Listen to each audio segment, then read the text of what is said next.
जिस ज्योतिर्लिंग के दर्शन के लिए आप लोग पधारे हैं, ये राम से 14 पीढ़ी पूर्व मानधाता राजा हुए हैं। शिव पुराण में उल्लेख है, जिन्होंने माँ से ने पिता से जन्म लिया था। उनकी तपस्या से ये शिवलिंग प्रकट में स्थापित लिंग नहीं है।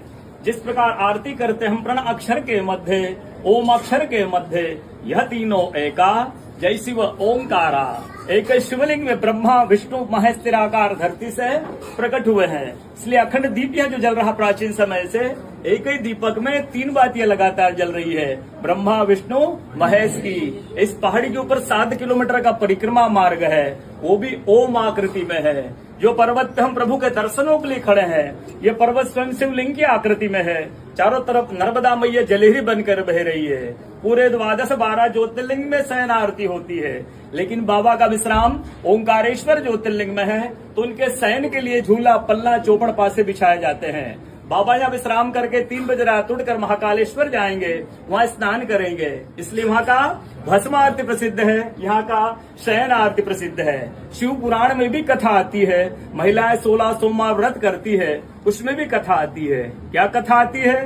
प्रतिदिन भोलेनाथ आते हैं, माँ के साथ विश्राम करके ब्रह्म मुहूर्त में उठकर चले जाते हैं। एक दिन जब भोले बाबा माँ के साथ पधारते तो माँ पुजारी से पूछती, पुजारी हमें विश्राम के लिए जा रहे हैं, चौपड़ पासे में किनकी जीत होगी? पुजारी बोलते कि आज ही भोले बाबा जीतेंगे। ऐसा बोलकर पुजारी घर चले जाते हैं। भोले बाबा माँ विश्राम के लिए चले जाते हैं। सुबह ब्रह्म मुहूर्त में जैसे ही भोले बाबा माँ बाहर निकलते हैं तो माँ पुजारी से पूछती, पुजारी कल मैंने आपसे पूछा था, हमें विश्राम के लिए जा रहे चौपड़ पासे में किनकी जीत होगी? आपने कहा भोले बाबा जीतेंगे। भोले बाबा नहीं, मैं जीती हूँ। माँ ऐसा बोल करके उनको श्राप दे के चली जाती है। उनके तुरंत पश्चात अप्सराएं शिवलिंग पे जल चढ़ाने आती तो अप्सराएं पुजारी से पूछती, पुजारी अस्वस्थ क्यों हो गए? आप तो ठीक थे।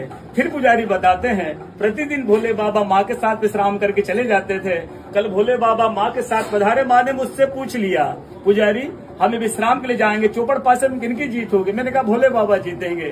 भोले बाबा ने माँ जीत गई, माँ मुझे श्राप देके चली गई। अप्सराएं बोलती, चिंता न करो, हम अंदर जाकर शिवलिंग की पूजा करके आते, फिर इसका उपाय बताएंगे। अप्सराएं अंदर जाकर के शिवलिंग की पूजा करके बाहर आकर बोलती, पुजारी आप 16 सोमवार व्रत कीजिएगा, व्रत करते ही स्वस्थ हो जाएंगे, व्रत करते ही ठीक हो जाएंगे। ये वो कथा का दर्शन प्रतिदिन होता है। पूरे 12 ज्योतिर्लिंग 12 ज्योतिर्लिंग में ओंकारेश्वर ऐसा ज्योतिर्लिंग है जिसके दर्शन के पश्चात कोई महानदी का दर्शन होता है, जिसके तट को छूकर कोई महानदी बह रही है। आप काशी जाएंगे, गंगा जी दूर है। आप उज्जैन जाएंगे, क्षिप्रा जी दूर है। आप सोमनाथ जाएंगे, समुद्र है। लेकिन ओंकारेश्वर है ऐसा ज्योतिर्लिंग है जिसके दर्शन के पश्चात कोई महानदी का दर्शन होता है। वो महानदी है रुद्रदेहा।